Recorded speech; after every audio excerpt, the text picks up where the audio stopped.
इस कार्यक्रम को जॉयस मायर मिनिस्ट्रीज के मित्रों और भागीदारों द्वारा संभव बनाया गया है।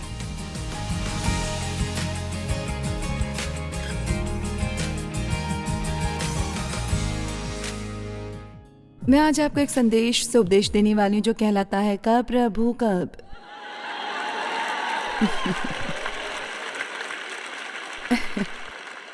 कोई कभी यह प्रश्न नहीं करता, क्या वो करते हैं? ओ प्रभु, मेरी सफलता कब आएगी?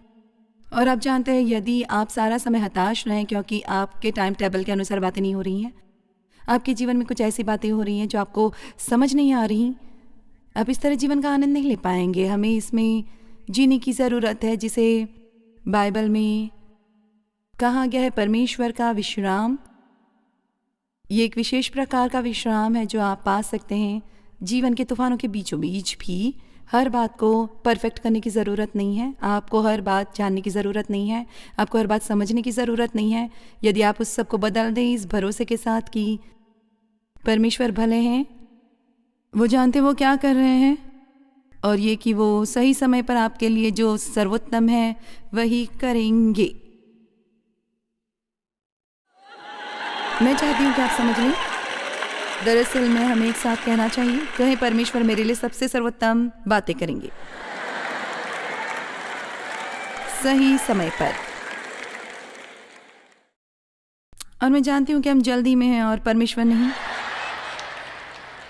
पर जब हम हताश हो जाते हैं कि हमें कितनी देर और इंतज़ार करना पड़ेगा, तो इसे परमेश्वर जल्दी नहीं करेंगे। परमेश्वर हमें ऐसे सपने और सोच देते हैं, या बस वो हमें आशा डालते हैं, वो हमें परिवर्तन की आशा डालते हैं। हम बदलना चाहते हैं, हम चाहते हैं कि हमारे प्रियजन बदले, हम संसार को बदलना चाहते हैं, और परमेश्वर चीज़ों को बदल के ही कारोबार में रहते हैं। तो हमें वो कभी नहीं बताते कि कब, और ये बहुत हताशाजनक होता है। बेशक जब आपके हृदय में सचमुच कुछ बड़ा हो तो आपको ऐसा लगता है कि इसे तुरंत हो जाना चाहिए। कम से कम मुझे तो इसी तरह से लगता है, और बहुत ही कम ही ये तुरंत होता है, क्योंकि मैं ईमानदारी से कहूँ तो ये जो कुछ भी हो जो हम चाहते हैं कि परमेश्वर हमारे जीवन में करें, अक्सर हमें एक किस्म के तैयारी के अंतराल से गुजरना पड़ता है ताकि वो बात हो सके, और हमें उन कदमों को छोड़कर आगे बढ़ना हासिल नहीं होता, और इंतज़ार क्लेश का समय नहीं होना चाहिए। यदि हम परमेश्वर पर भरोसा करते हैं कि वो ये बातें करेंगे, चाहे हमारे समय अनुसार न करें, पर अपने समय पर और सही समय पर करेंगे। और क्या मैं ये जोड़ सकती हूँ, सिर्फ इसलिए कि आप तैयार हैं, इसका बिल्कुल भी मतलब ये नहीं कि आप तैयार हैं। और एक बात का जिक्र कर रही हूँ, जब आप दूसरे लोगों के लिए प्रार्थना कर रहे होते हैं, परमेश्वर उनकी इच्छा को दरकिनार नहीं कर सकते हैं। सिर्फ आपकी प्रार्थना को सुनने के लिए, क्योंकि हर इंसान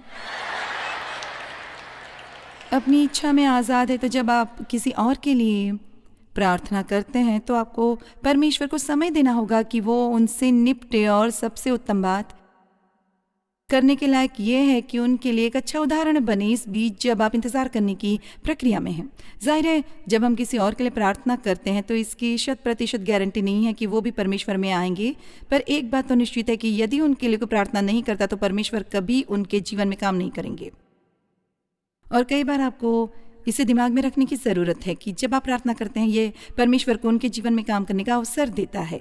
कई बार मेरे पति ने कहा है, जब तुम किसी के लिए प्रार्थना करने लगते हो तो उससे बदतर व्यवहार करने लगते हैं इससे पहले कि वो बेहतर व्यवहार करें, क्योंकि जब परमेश्वर शुरुआत करते हैं तो आप में से कितने, जब परमेश्वर आपसे निपट रहे होते हैं तो आप सारा समय अच्छा व्यवहार नहीं करते। खैर, ये विषय में है, परमेश्वर काम कर रहे हैं।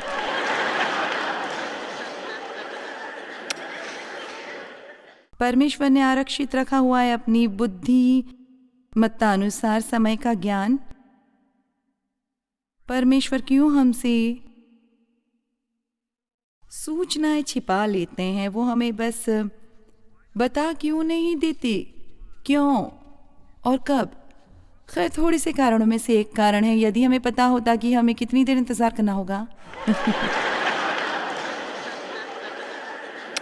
तब परमेश्वर ये छोटा सा शब्द इस्तेमाल करते हैं, जल्दी। क्या आपको ये पसंद नहीं आता जब कोई भविष्यवाणी का वरदान लेकर आपके शहर में आता है और वो आपको एक वचन देता है और परमेश्वर कहते हैं कि जल्दी ही तुम अपनी सेवकाई के लिए निकल पड़ोगे, और आप इतने उत्साहित हो जाते हैं, पर इससे ज़्यादा आप कुछ नहीं जानते। और उससे पहले से जब वे आए थे, मुझे थोड़ा समय लगा उस बात को समझने में। अतीत में 70 के दशक में आत्मा के बहुत वरदान हुआ करते थे।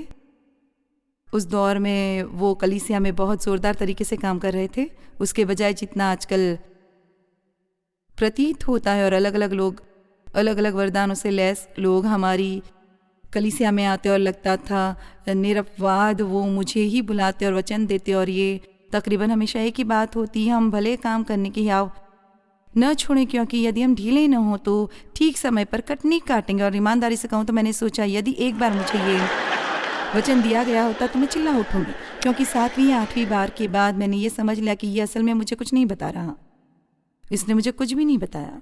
और अंत में परमेश्वर ने मुझे बताया, वो कहते हैं कि तुम्हें बस चलते रहना होगा। आप जानते हैं हर कोई इंतज़ार करता है, ये वो विषय नहीं है कि चाहे आप इंतज़ार करेंगे या नहीं करेंगे। मैं बस यदि इसके बारे में आपको कोई प्रश्न है, मैं आज रात आपको बता सकती हूँ कि आज रात आप इंतज़ार करेंगे किसी के पास, बस एक सपना, एक सोच, एक योजना, एक अच्छा या आशा होती है कि उन्हें ये तुरंत नहीं मिल जाती। हर कोई इंतज़ार करता है। मूसा की एक इच्छा थी कि वो अपने लोगों को छुड़ाए जिस दास्तां में वो मिस्र में थे, और वो 40 साल तक निर्जन प्रदेश के मरुस्थल में चला। क्या आपने इस पर गौर किया कि आपने कभी इंतज़ार कर रहे होते हैं तो कई बार आपको महसूस होता है जैसा आप निर्जन प्रदेश में हैं, और वो वहाँ बाहर किस लिए था? ट्रेनिंग के लिए। काश परमेश्वर हमें ट्रेन कर सकते। पहाड़ की चोटी पर हमेशा हमेशा ट्रेन करते हैं, सुलगती भट्टी में या निर्जन प्रदेश में या एक मरुस्थल में या एक ऐसी नौकरी में जिसे हम नफरत करते हैं। जानते कुछ ऐसा ही यूसुफ ने 13 साल तक कैद खाने में इंतज़ार किया, एक ऐसी सज़ा के लिए जो उसने की ही नहीं थी। वो दोषी भी नहीं था। पर जानते हैं यूसुफ के बारे में दिलचस्प बात यह है कि ऐसा लगता है मुझे कि कोई दिन ऐसा नहीं कि पूरा दिन उसने उदासी में गुजारा हो, पर इसमें से कुछ भी बाइबल में दर्ज नहीं। ऐसा लगता है कि यूसुफ ने बहुत बढ़िया रवैया अपनाया था इन सब नाइंसाफ़ी वाली बातों के प्रति जो उसके साथ हुई, और उसका नतीजा ये हुआ, वो जहाँ कहीं भी गया परमेश्वर ने उसे अनुग्रह दिया। जब वो पोतीफर के घर में था तो पोतीफर की पत्नी उस पर ज़्यादा ही मेहरबान हो गई और वो उसके पीछे लग गई, और उस मेहरबानी का अंत हुआ उसे जेल में डाल देने से, पर उसे जेल में भी अनुग्रह प्राप्त हुआ। अब चाहे वो जहाँ कहीं भी था उसे अनुग्रह मिला। और देखिए यह आपके साथ हो सकता हो, यह मेरे साथ भी हो सकता है यदि हम अच्छे रवैये के साथ रहना सीख लें।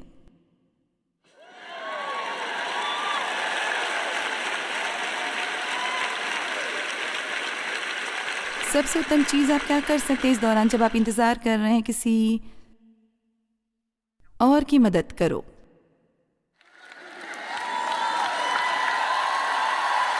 यदि आप ये जानना चाहते हैं खैर मैं क्या करूं, मुझे क्या करने की ज़रूरत है इस दौरान जो मैं परमेश्वर का इंतज़ार कर रहा हूं, किसी और की मदद करें। ये सबसे सर्वोत्तम चीज़ है जो आप कर सकते हैं। और आप जानते हैं यूसुफ ने वही किया। उसने रसोई और पिलाने हार की मदद की और वो कैद से बाहर निकल गए, और उसने कहा मुझे भूल मत जाना, और वे बाहर निकले और बस उसे तुरंत ही भूल गए। पर वो इसके बारे में कभी नाराज़ नहीं हुआ, वो कभी क्रोधित नहीं हुआ, उसने कभी अपने भाइयों के विरुद्ध कड़वाहट नहीं पाली जिन्होंने उसे दास्तां में बेच दिया था। जब उन्हें ज़रूरत पड़ी तो उसने उनकी मदद की। तो यदि हम सीख लें कि कैसे सब्र करना है, जानते सब्र इंतज़ार नहीं करना, सब्र है कि हम कैसा व्यवहार करते हैं इस बीच। चलो थोड़ी देर एक क्षण के लिए रुके और उसके बारे में सोचिए आप कैसे व्यवहार करते हैं जब आप इंतज़ार करते हैं। खैर क्या हम आगे बढ़ सकते हैं जोयस, और देखिए कि तुम्हारा अगला पॉइंट क्या है।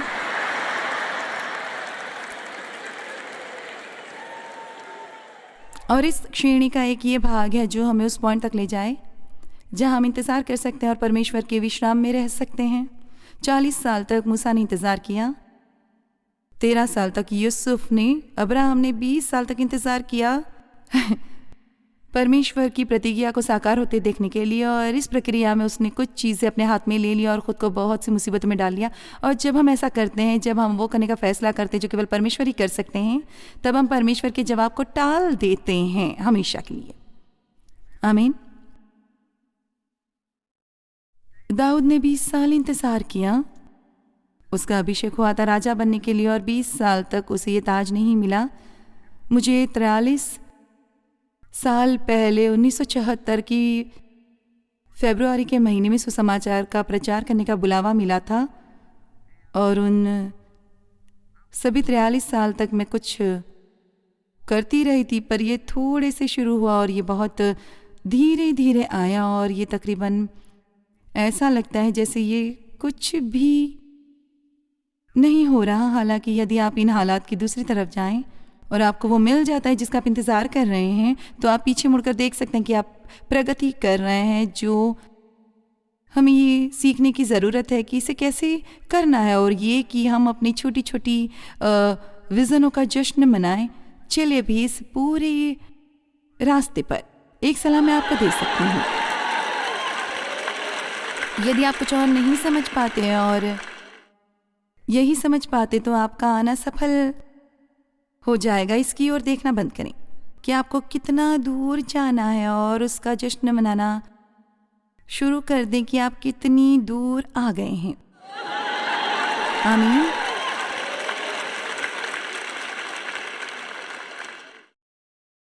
और मेरे टीवी के दर्शकों के लिए एक वचन, मैं इस बात का यकीन कर लेना चाहती हूँ कि आप यहाँ हैं, और ये भी आपके लिए है। इस बात को सोचना बंद करें कि आपको कितनी दूर जाना है, और वो सब खराबियाँ जो अभी भी आप में हैं, और हर खराबी जो आपके जीवन में है, और हर खराबी जो आपके बच्चों में है, और हर खराबी जो आपकी नौकरी में है, और बस सीखे जश्न मनाना अच्छी चीज़ों का, सकारात्मक चीज़ों का। जितना ज़्यादा आप अच्छी बातों को बढ़ा चढ़ा कर देखेंगे, उतनी ही बुरी बातें छोटी हो जाएंगी। और हमेशा बुरी बातों पर फोकस करने की आदत न डालें, हमें ऐसा नहीं करना चाहिए। तो अपनी छोटी छोटी विजयों का जश्न मनाइए। मुझे पता नहीं कि इसे कैसे करते हैं। जब मैं परमेश्वर का इंतज़ार कर रही थी उसे करने के लिए जो वो मेरे जीवन में कर रहे थे, पर जब परमेश्वर ने वो दिन मुझे बताया, जब उन्होंने मुझसे बात की थी, और मैंने वो शब्द स्पष्ट आवाज़ में नहीं सुने, पर वो मेरे हृदय में इतनी दृढ़ता से आए, तुम पूरी दुनिया भर में जाओगी और सुसमाचार का प्रचार करोगी। और मैं सेमिनरी में भी नहीं गई थी, मैं बाइबल कॉलेज में भी नहीं गई थी। मेरी 12 क्लास तक की शिक्षा हुई थी, और ये जानते हैं मैं तकरीबन अंग्रेज़ी में फेल हो गई थी। वो यकीनन मैं पूरी दुनिया में बात करने वाली दिलचस्प बात यह है कि जब परमेश्वर आपके हृदय में बात करते हैं, चाहे ये कितना भी अटपटा ही क्यों न लगे, आप इस पर विश्वास करते हैं। ठीक है, कम से कम इस पर विश्वास करने के बारे में आप सोचते हैं। कई बार आपके दिमाग का दूसरा पक्ष ज़्यादा देर नहीं लगाता कि आपको इससे बरगला के बाहर निकाल दे, पर आप अंदर ही अंदर इससे छुटकारा नहीं पा सकते। बहुत से लोग कहते हैं, तुम कैसे जानती हो कि परमेश्वर मुझे बुला रहे हैं? खैर, मैंने लिख डाले 3 छोटे छोटे तरीके। नंबर 1, यदि परमेश्वर आपको कुछ करने को बुला रहे हैं, तो ऐसा करने के लिए आप में एक जुनून आ जाएगा, और तर्कविहीन जुनून। शायद इसका किसी और के लिए मतलब ना निकले, पर आप इससे छुटकारा नहीं पा सकते। उस दिन से जब से परमेश्वर ने मेरे हृदय में बात की, तो मैंने दुनिया से किसी चीज़ से भी ज़्यादा इसे चाहा था कि मैं उनके वचन की शिक्षा दूं। जब परमेश्वर किसी बात के बारे में आपसे बात करते हैं जिसे वो चाहते हैं कि आप करें, तो ये बस आपके दिमाग पर बना रहेगा, या आप इसके बारे में बात करेंगे, आप इसके बारे में बहुत बात करेंगे, आप इसके बारे में प्रार्थना करेंगे बजाय दूसरी बातों के। और ये एक बड़ी बात है, जब परमेश्वर आपके हृदय में कुछ डालते हैं जो वो चाहते हैं कि आप करें, तो आप कोई भी बलिदान दे देंगे। आपको ये बलिदान शब्द पसंद नहीं आया होगा,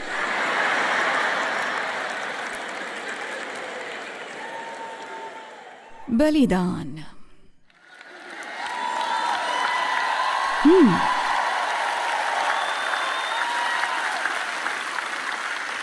यीशु ने बलिदान दिया, क्या उन्होंने नहीं दिया?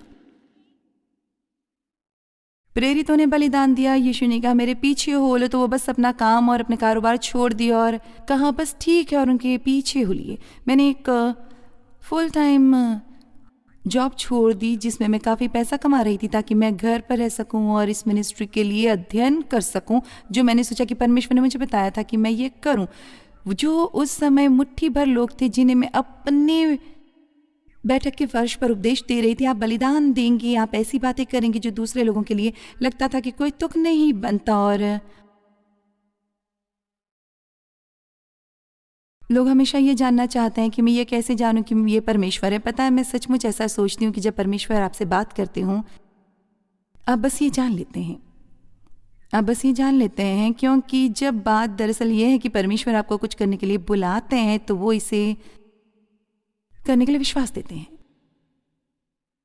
एक बार एक आदमी ने मुझसे कहा, उसने कहा क्या तुम ये नहीं जान पाती कि तुम और डेव एक अलौकिक वरदान के अधीन काम कर रहे हैं, जहाँ एक मिनिस्ट्री का सवाल है। और मुझे सचमुच तब ये समझ नहीं आया जब तक कि, पर हमें विश्वास था ऐसी चीज़ों को करने का जो बिल्कुल पागलपन लगती थी। मेरा मतलब है वो चीज़ें जो अक्लमंद लोग कभी नहीं करते, क्योंकि आप ऐसा विश्वास करते हैं कि आप ये कर सकते हैं, पर परमेश्वर आपको विश्वास देते हैं। हर मनुष्य को एक मात्रा में विश्वास दिया गया है जो उसके लिए अनुकूल है, जो कुछ भी करने के लिए परमेश्वर उसे कहते हैं करने के लिए। आमीन। पर मेरे ख्याल से अंतिम परीक्षा यही है, यदि आप परमेश्वर के बुलावे में विश्वास करते हैं कि आपको कुछ करना है पर आप सुनिश्चित नहीं हैं, खैर बस बाहर कदम निकालो और पता लगाओ, आपको इसमें ज़्यादा समय नहीं लगेगा। मैं परमेश्वर की सेवा करना चाहती थी, तो पहले पहल मुझे निश्चय रूप में पता नहीं था कि मुझे क्या करना है, और परमेश्वर की सेवा करने के लिए कुछ भी किया वो किया। मेरा मतलब मैं उपदेश देना चाहती थी, पर उसके लिए दरवाज़ा नहीं खुला था, और मैंने 1 सप्ताह तक नर्सरी में काम किया, 1.5 हफ्ता या शायद 2, और मुझे बस इतना ही समय लगा, और बच्चों को भी ये जानने के लिए कि वो मेरा बुलावा नहीं था। तो बस आप कुछ चीज़ें ट्राई करते हैं और देखते हैं कि कौन सी सही रहती है। आमीन। थोड़ा थोड़ा करके एक समय, थोड़ा थोड़ा करके, जानते जब इजरायली निर्जन प्रदेश से यात्रा कर रहे थे, वो मिस्र की दास्तां से निकलकर बाहर आए थे, पर वो अभी तक प्रतिज्ञा के प्रदेश में नहीं पहुंचे थे। वो कुछ ऐसे थे, हम में से बहुत से ऐसे हैं, वो प्रतिज्ञा के प्रदेश के बारे में सुन रहे थे, पर वो दरअसल उसमें रह नहीं रहे थे, या वे इसके संपूर्ण भाग में नहीं रह रहे थे। और मुझे ये बहुत पसंद है जो बाइबल में लिखा है कि दिन के दौरान उनकी अगुवाई करता था बादल, और रात के समय आग। और बाइबल में ये लिखा है कि जब बादल रुक जाता, वे रुक जाते, वो वहाँ डेरा डाल देते, और वो फिर आगे यात्रा करते, फिर वो वहाँ डेरा डाल देते, और वो फिर आगे यात्रा करते। और ये बिल्कुल हमारे जीवन की तरह है। जानते हैं, हम कुछ देर यात्रा करते हैं, हम कहीं जा रहे हैं और कुछ नहीं हो रहा होता, हम बस चले जा रहे हैं, और फिर एक तरह से ये कठिन हो जाता है, और फिर हम थोड़ी देर तक डेरा डाल देते हैं। हमें थोड़े समय के लिए विजय के स्थान पर डेरा डालना और विश्राम करना हासिल होता है, और फिर एकदम अचानक बिना किसी चेतावनी के परमेश्वर कहते हैं समय आ गया है कुछ और यात्रा करने का। फिर आप किसी और दिशा में चलते हैं, उससे जहाँ रहे थे। परमेश्वर एक समय में थोड़ा थोड़ा करके चीज़ें करते हैं। व्यवस्था विवरण 7:22 में लिखा है, तेरा परमेश्वर तुम्हें तुम्हारे शत्रुओं से धीरे धीरे छुड़ाएगा। और आप जानते हैं हमें क्या चीज़ें थोड़ी थोड़ी करके मिलती हैं, ताकि हम घमंड करने से बच सकें। वो लोग जो रात भर में आसमान पर चढ़ जाते हैं शूटिंग स्टार की तरह, क्योंकि वो आत्मिक रूप से तैयार नहीं है उस तरह के तनाव से निपटने के लिए। बेहतर है आप ये प्रार्थना कर बजाय इसके कि परमेश्वर मुझे ये भी दें। बेहतर है, आमीन। बेहतर है आप ये प्रार्थना करें बजाय इसके कि परमेश्वर मुझे ये भी दे। बेहतर है आप ये प्रार्थना करें कि परमेश्वर मुझे ये न दे जब तक कि आप ये जान न ले कि मैं तैयार हूँ। आमीन।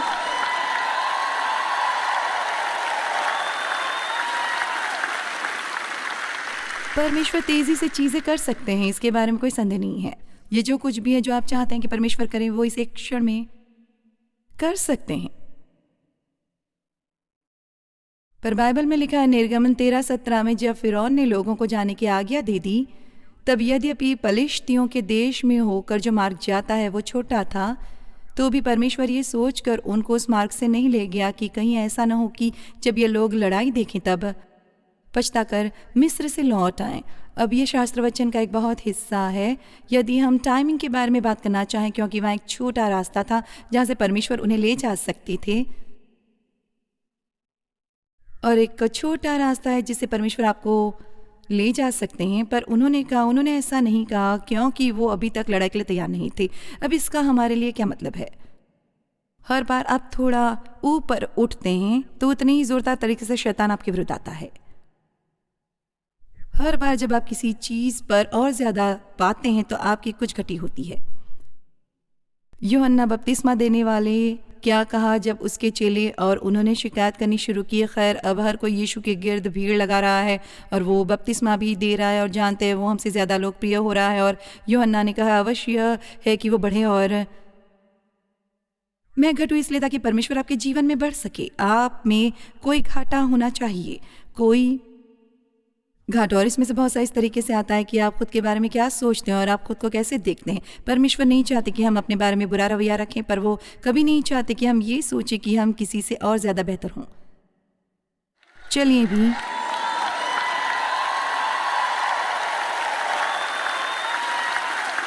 पर क्या आपने कभी इस बात पर गौर किया है कि कुछ लोग, सब नहीं पर कुछ लोग जो महत्वपूर्ण पदों पर होते हैं, लगता है लोगों से दुर्व्यवहार करते हैं जो इतने महत्वपूर्ण नहीं जो वो हैं उनके अनुमान से। पर बात यह है कि हर कोई परमेश्वर के लिए एक सा महत्वपूर्ण है।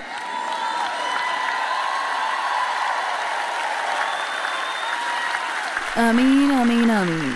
एक सबसे बुरी बात जो हम कर सकते हैं वो है कि हम लोगों से बुरा व्यवहार करते हैं। मेरा मतलब है परमेश्वर इसे अपने ऊपर लेते हैं। मैं तैयार नहीं थी, मैंने सोचा था कि मैं तैयार थी, पर मैं अधिक खड़े रहने के लिए तैयार नहीं थी। मुझे पता नहीं था कि कब परमेश्वर मेरे हृदय में डालें कि मैं वचन का उपदेश दूं, तो मुझे ये कहना पड़ा। देखिए, हम सोचते हैं कि जब परमेश्वर हमारे जीवन में कुछ अच्छा करना चाहते हैं तो हर कोई हमारे लिए खुश होगा, पर क्या कभी आपने इस बात का पता लगाया कि जब परमेश्वर आप पर अनुग्रह करते हैं और आप प्रगति करते हैं तो हर कोई आपके पक्ष में नहीं होता। और कई बार तो ये चौंका देता है, क्योंकि बहुत बार तो वो लोग होते हैं जो आपके सबसे करीब होते हैं, वो लोग जिनके बारे में आप सोचते हैं कि उन्हें सचमुच आप पर विश्वास करना चाहिए और आपके लिए खुश होना चाहिए। पर यीशु का परिवार ऐसा था, उन्होंने उस पर विश्वास नहीं किया। वो चाहते थे कि वो ये सनकीपना छोड़ दे। पता है, यदि सचमुच वो है जो तुम कहते हो कि तुम हो, फिर एक चमत्कार करो, कुछ करो। और जानते हैं, यीशु ने उनसे कहा मेरा समय अभी तक नहीं आया, परंतु तुम्हारे लिए सब समय है। वो टाइमिंग समझ गए थे और हमें टाइमिंग को समझना पड़ेगा। हम परमेश्वर से आगे उछल कर नहीं जा सकते, बस किसी को ये सिद्ध करने की कोशिश करते हुए कि हम सही हैं। समय कब आएगा?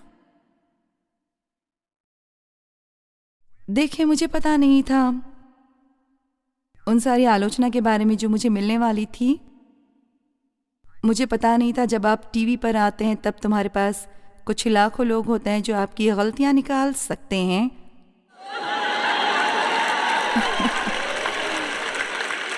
वहाँ हमें कुछ दिलचस्प चीजें मिलती हैं। मेरे इयरिंग बहुत लंबे हैं, वो बहुत भड़कीले हैं, वो ऐसे हैं, वो वैसे हैं, पर मैंने उन बातों के बारे में नहीं जाना था जो मेरे साथ होने वाली थी। देखिए, चर्च में थी मैं, वो महिलाएं प्रचारकों में विश्वास नहीं करते थे और मुझे ये नहीं पता था कि मुझे अपने चर्च को छोड़ना पड़ेगा, और मैंने अपने बहुत से दोस्तों को खोया। मैं अभी तक तैयार नहीं थी। मुझे प्रभु में और मजबूत होना था। और आप प्रभु में कैसे मजबूत होते हैं? चीज़ों से गुजरने के बाद। चले भी, आप कब बढ़ते हैं? जब आप चीज़ों से गुजर रहे होते हैं। आप कब बढ़ते हैं? तब नहीं जब आपको वो मिल रहा होता है जो आपको चाहिए, तब जब आपको वो मिल रहा जो आप चाहते हैं और आप हार नहीं मानते। आप जानते हैं जब आप बढ़ते हैं, जब आपको वो नहीं मिलता जो आप चाहते हैं, पर फिर भी आप वो करते रहते हैं,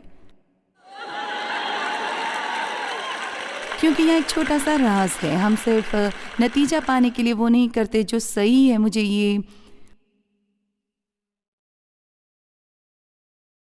सीखने के लिए बहुत लंबा समय लगा। आप सही करते हैं सिर्फ इसलिए नहीं कि ये सही है, बल्कि इसलिए कि ये परमेश्वर की इच्छा है, और आप अपना मन ये बना लेते हैं कि आप इसे करते रहेंगे जब तक यीशु वापस नहीं आ जाते। तब भी यदि आप कोई नतीजा ना देखें इस धरती पर। खैर, यदि हम जानते कि सब कुछ होने वाला था तो ये किस तरह की समस्या पैदा करेगा। खैर, सबसे पहले जीवन बहुत नीरस होगा क्योंकि हमें थोड़ा रहस्य चाहिए। मुझे रहस्य पसंद है, और यदि हम जानते कि ये सब कुछ होने वाला था तो हमें अपने जीवन में इन चीज़ों को लाने के लिए परमेश्वर का भरोसा नहीं करना चाहिए, और ये अच्छा नहीं लगेगा क्योंकि परमेश्वर पर भरोसा करना उन चीज़ों में मुख्य है जिन्हें करने की हमें ज़रूरत है। उसके साथ हमारे संबंध का ये एक बड़ा हिस्सा है। न जानना हमें आध्यात्मिक रूप से आलसी होने से बचाता है।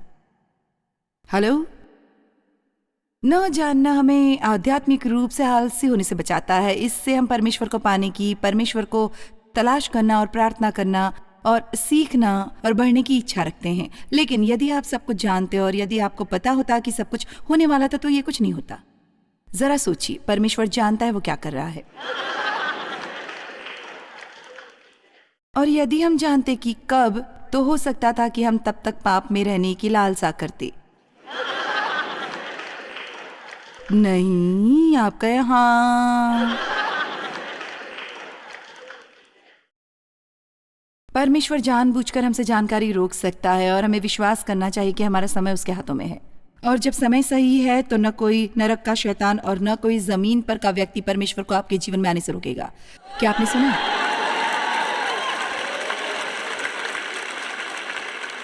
खैर, यदि शैतान से रास्ते से हट जाए, नहीं, शैतान आपको भड़का सकता है लेकिन वो परमेश्वर को रोक नहीं सकता। आप अपनी आंखें परमेश्वर पर लगाए रखें, और जब सही है, जब समय सही है, तो परमेश्वर आपके जीवन में वो करेगा वो आपके जीवन में करना चाहता है और कोई उसे रोक नहीं पाएगा। आमीन। यूहन्ना अध्याय 13:7, यीशु ने उसको उत्तर दिया कि जो मैं करता हूं तू अब नहीं जानता, परंतु इसके बाद समझेगा। आप में से कितने हैं जो कुछ ऐसी चीजों में से होकर गुजरे हैं जिसका आप बिल्कुल भी यकीन नहीं कर रहे थे। साल आपका वैसे ही गुजरा, आप काफी कंफ्यूज रहे। अब आप पीछे देखते हैं और आप जानते हैं कि वो क्यों होना था। ये मजेदार नहीं है? कितने हैं? मैं आपको एक उदाहरण दूंगी। जब अपनी पूर्णकालिक नौकरी होने के कारण अभी भी मैं अपनी छोटी सी घरेलू बाइबल स्टडी कर रही थी। मेरे पास वास्तव में ठीक से अध्ययन करने और सोने का समय नहीं था, और आप जानते हैं मैं बच्चों की परवरिश कर रही थी। मेरे पास बच्चे थे, मेरे पास पूर्णकालिक नौकरी थी, और इसलिए मुझे ऐसा महसूस होना शुरू हुआ जैसे परमेश्वर मुझसे चाहता था कि मैं अपनी नौकरी छोड़ दूं। लेकिन समस्या ये थी कि यदि मैं नौकरी छोड़ देती तो हमें $40 की कमी होने वाली थी, और वो था इनमें से कुछ भी ना कपड़ों के लिए या कार रिपेयर के लिए या किसी चीज़ के लिए, वो सिर्फ बिलों के भुगतान के लिए था। लेकिन मुझे बस यही लगता रहा कि जैसे परमेश्वर मुझसे यही करवाना चाहता था। खैर, मैंने थोड़ा थोड़ा परमेश्वर की आज्ञा का पालन किया और इसने कभी काम नहीं किया। आप कहते हैं आपने क्या किया था? कोई जानता है मैं किस बारे में बात कर रही हूँ? खैर, परमेश्वर, मैं तेरी आज्ञा मानना चाहती हूँ, लेकिन यदि ज़रूरत पड़े तो यहाँ मेरे पास एक बैकअप प्लान है। यदि ऐसा हो कि तुम न आ सको तो मेरे पास छोटी सी प्लानिंग है। खैर, क्या आप जानते हैं आपको तब तक आपकी सफलता मिलने वाली नहीं है जब तक आप अपनी बैकअप योजना नहीं छोड़ देते। आओ भी, तुम जो चाहते हो वो तुम्हें तब तक नहीं मिलने वाला जब तक आप अपनी बैकअप योजना नहीं छोड़ते।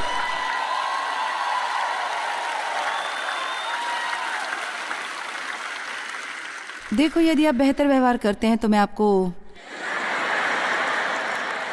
ज्यादा उपदेश दूंगी। आखिर मुझे मेरी अंशकालिक नौकरी से निकाल दिया गया। मैंने फौरन जान लिया कि वो परमेश्वर था, क्योंकि मुझे कभी नौकरी से निकाला नहीं गया था। मैं उस तरह के व्यक्ति नहीं हूं जिसे नौकरी से निकाला जाए, लेकिन मेरा मतलब जिस समय से मैं उस जगह पर काम कर रही थी मैं कुछ भी कर सकती थी। मेरा मतलब है मैंने जो गलतियां की थी वो हास्यास्पद थी। मैं अपनी नौकरी से नहीं निकाली जा सकती थी। ओ मेरे खुदा, मैं डरी हुई थी और 6 साल तक हर महीने अलौकिक रूप से परमेश्वर ने वो पैसा प्रदान किया जिसकी हमें जरूरत थी अपने बिलों का भुगतान करने के लिए।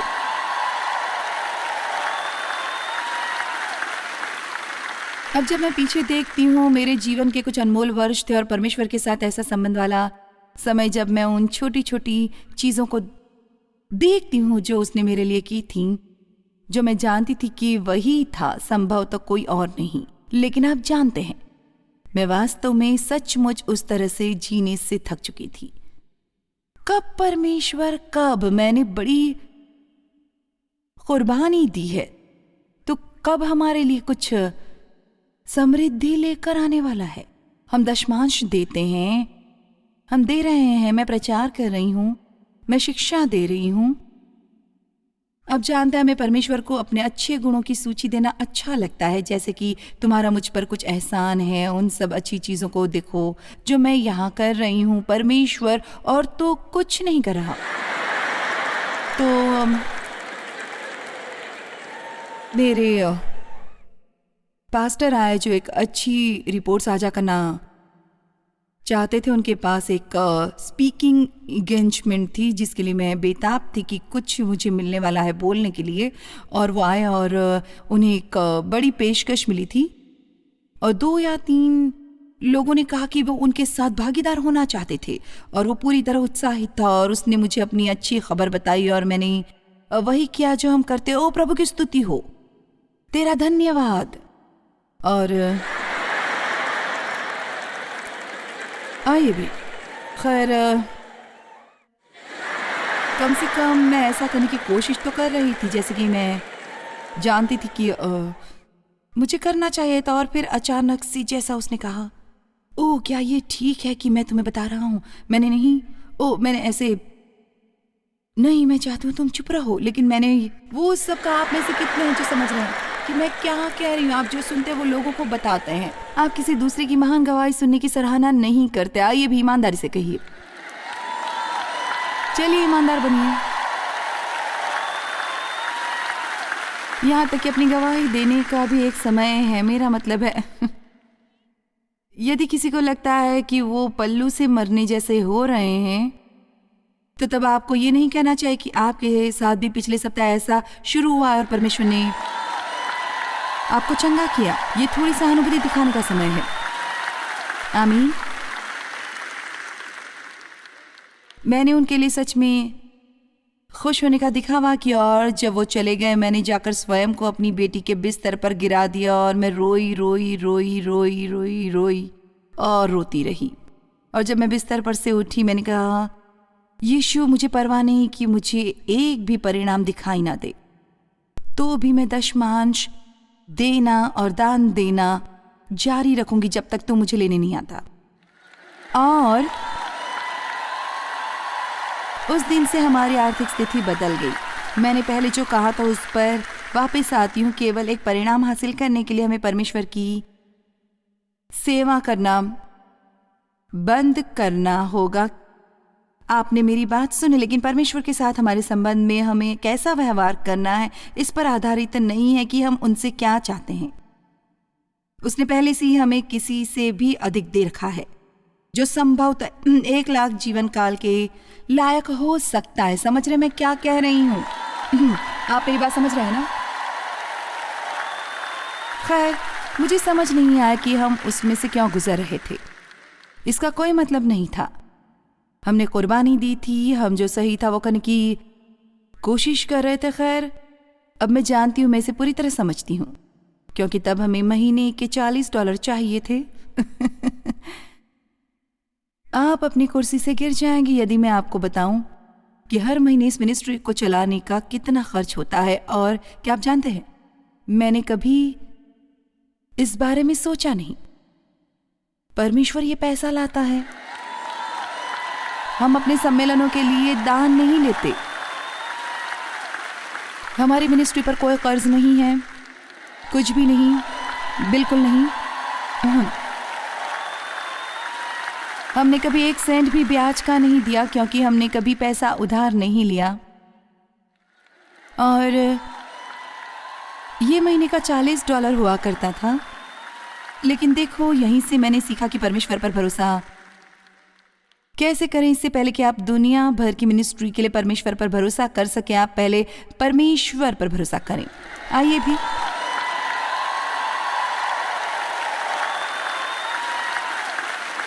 और अभी भी मेरे पास घर में वो नोटबुक है जिसमें 70 के दशक में मैंने अपनी प्रार्थना की छोटी सी सूची परमेश्वर को लिखी थी। प्यारे परमेश्वर, मुझे 12 नए वाक्य चाहिए और मुझे एक नई कहानी चाहिए। और मैं वो दिन कभी नहीं भूलूंगी जब मैंने बर्तनों के लिए प्रार्थना की थी। मुझे उम्मीद है कि आपको ऐसा नहीं लग रहा है कि मैं बिल्कुल पागल हूँ।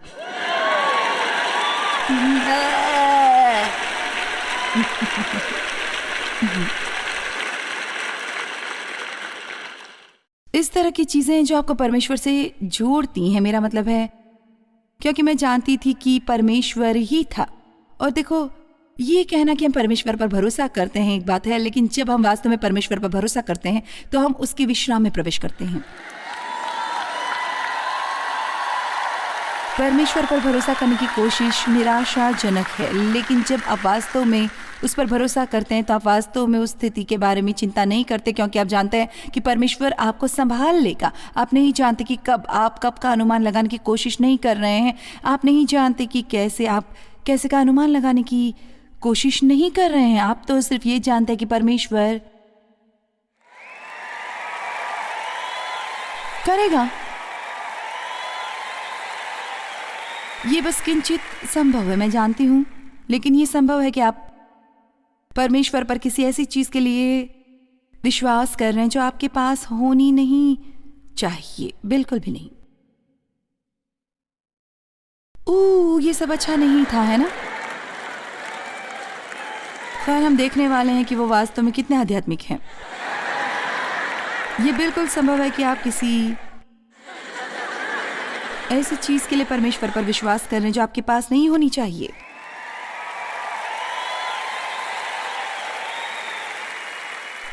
मैं आपके साथ नाइंसाफी कर रही हूं क्योंकि मैंने पहले आपको बताया है, आपको टक्कर लेनी और मेरे वहां पहुंचने तक उनके पास सोचने का समय है। ये सच है। मेरा मतलब है, यदि परमेश्वर चाहता कि ये आपके पास हो तो वो आपको देता, और यदि वो नहीं चाहता तो फिर आपका टाइम नहीं है। और यदि हम वास्तव में होशियार हैं तो हम उन चीज़ों की चाहत नहीं करेंगे जो परमेश्वर नहीं चाहता हमारे पास हो। और यकीनन हम समय से बाहर ये नहीं चाहते हैं, क्योंकि यदि आप इसको संभालने के लिए तैयार नहीं हैं,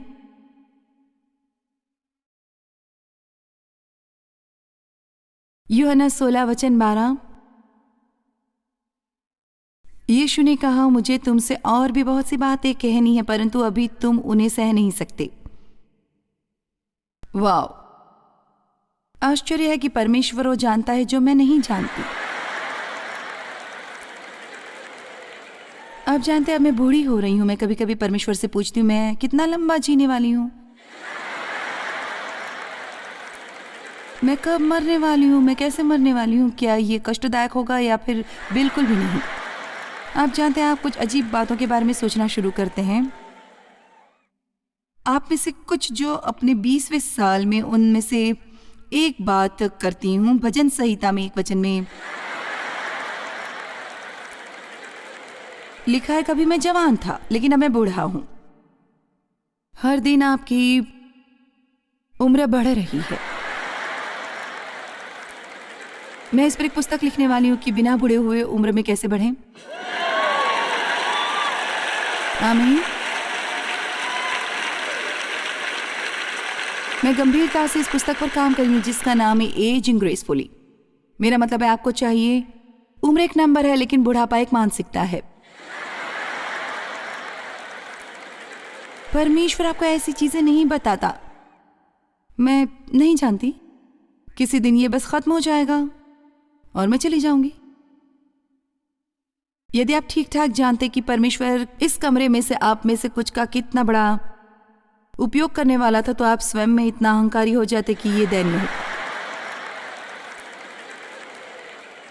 ठीक है, मैंने एक ब्यौरा लिखा है, मैं चाहती हूँ आप इसे समझें। परमेश्वर द्वारा बहुत बड़े रूप में इस्तेमाल किया और विनम्र रहने के लिए आध्यात्मिक परिपक्वता की बहुत ज़रूरत है। आइए भी, परमेश्वर द्वारा बहुत बड़े रूप में इस्तेमाल किया जाना और ये जानते हुए कि ये आप नहीं हैं लेकिन परमेश्वर हैं, और कि परमेश्वर ये नहीं कर रहा है क्योंकि आप बहुत अच्छे हैं, लेकिन आपके बावजूद परमेश्वर को पूरा महिमा देने के लिए बहुत ही आध्यात्मिक परिपक्वता लगती है। इसको संभालने के लिए आपको वास्तव में परमेश्वर के बहुत निकट जाना होगा।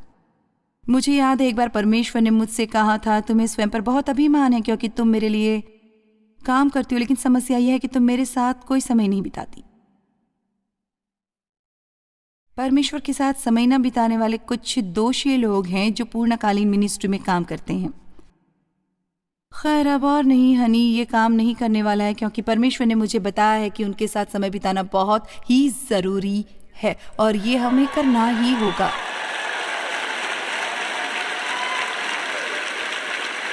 मेरा समय तेरे हाथों में है। इस बारे में क्या, जब परमेश्वर आपको किसी चीज का एक पक्ष दिखाता है, आप जो जानते हैं उस पर काम करें, लेकिन जो आप नहीं जानते उसके बारे में चिंता ना करें। देखो, बहुत से लोग तब तक काम नहीं करते जब तक उन्हें सब कुछ पता न हो, और इसलिए उन्हें कभी सब कुछ पता नहीं चलता। हालांकि वे कुछ जानते हैं, उस पर थोड़ा भी काम नहीं करते। आपके सामने जो भी अवसर है उनको लो, छोटी छोटी चीज़ों के प्रति ईमानदार रहो। आइए भी, छोटी छोटी चीज़ों के प्रति ईमानदार रहो, छोटी चीज़ों के प्रति ईमानदार रहो। खैर, जिस सिस्टर जॉयस, मैं तुम्हें बताती हूँ, क्या यदि मेरे पास $1,00,000 होते तो मैं तुम्हें दे देती? नहीं, तुम नहीं करती, क्योंकि यदि तुम्हारे पास 10 होते तुम वो भी नहीं देती।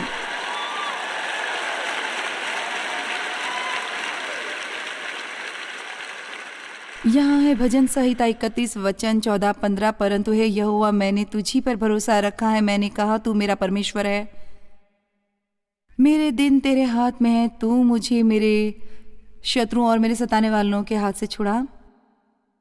हबक्कुक 2 वचन 3, क्योंकि इस दर्शन की बात नियत समय में पूरी होने वाली है, वरन इसके पूरे होने का समय वेग से आता है। इसमें धोखा न होगा, चाहे इसमें विलंब भी हो तो भी उसकी बाट जोते रहो, क्योंकि वो निश्चय पूरी होगी और उसमें देर न होगी। आप में से हर एक जिसके मन में एक सपना और आप एक लंबे समय से प्रतीक्षा कर रहे हैं, मैं जानती हूँ आप इसकी प्रतीक्षा करें। आप अपनी आंखें बंद करें। आपको अगर ये धीमा लगता है तो वो यकीनन होगा।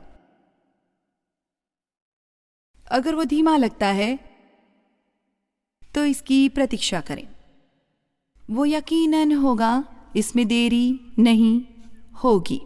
हर कोई कहे सही समय पर। अब आपकी यात्रा लंबी हो सकती है, लेकिन आज रात आप निर्णय कर सकते हैं कि इसका मजा लें।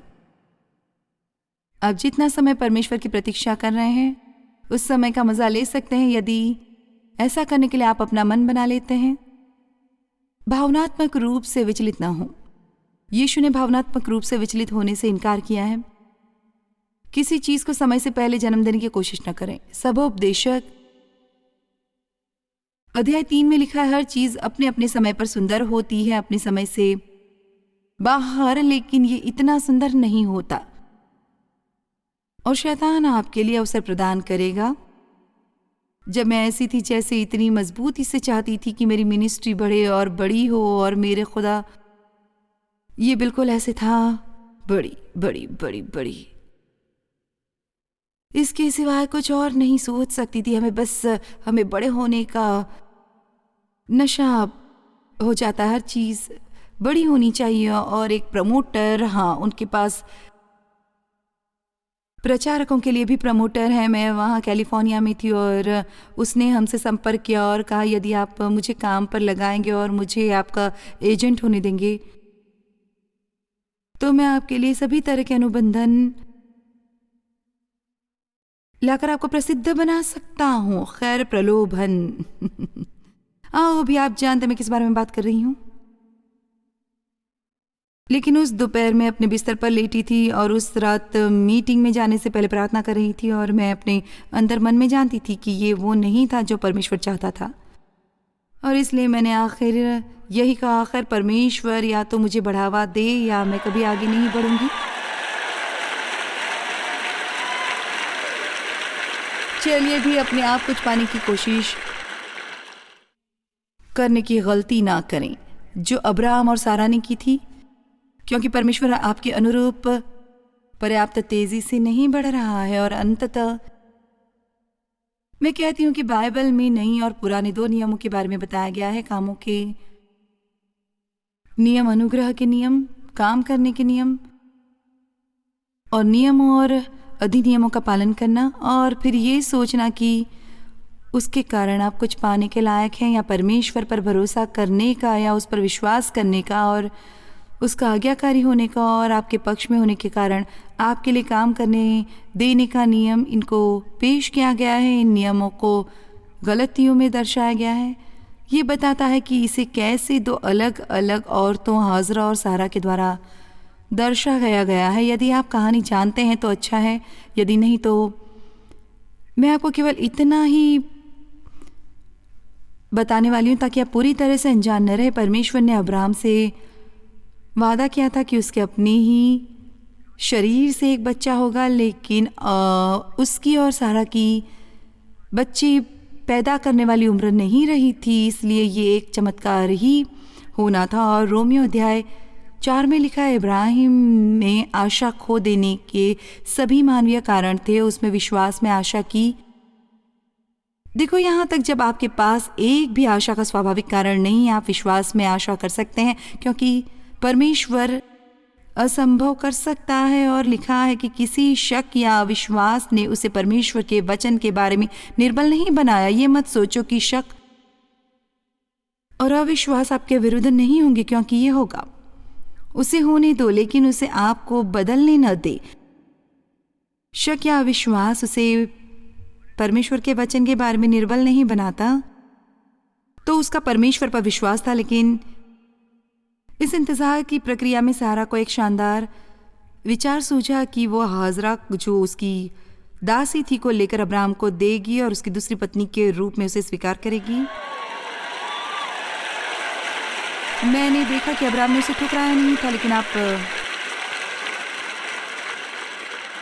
तो वो गर्भवती और उसने इश्माएल को जन्म दिया। उसके नाम का मतलब है युद्ध का आदमी।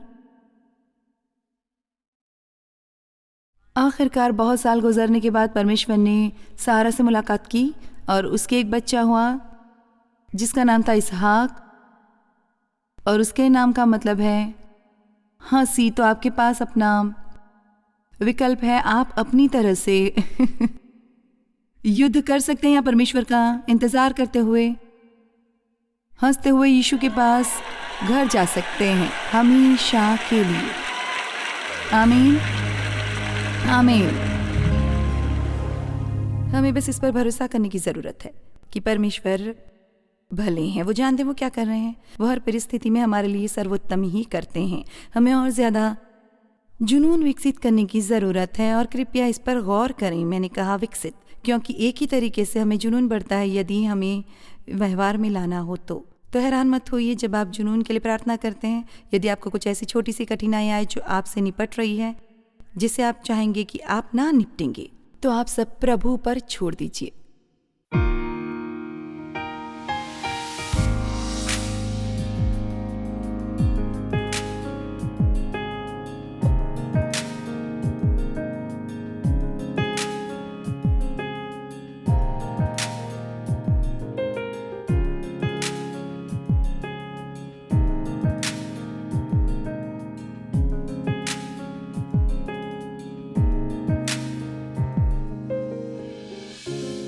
इस कार्यक्रम को जॉयस मायर मिनिस्ट्रीज के मित्रों और भागीदारों द्वारा संभव बनाया गया है।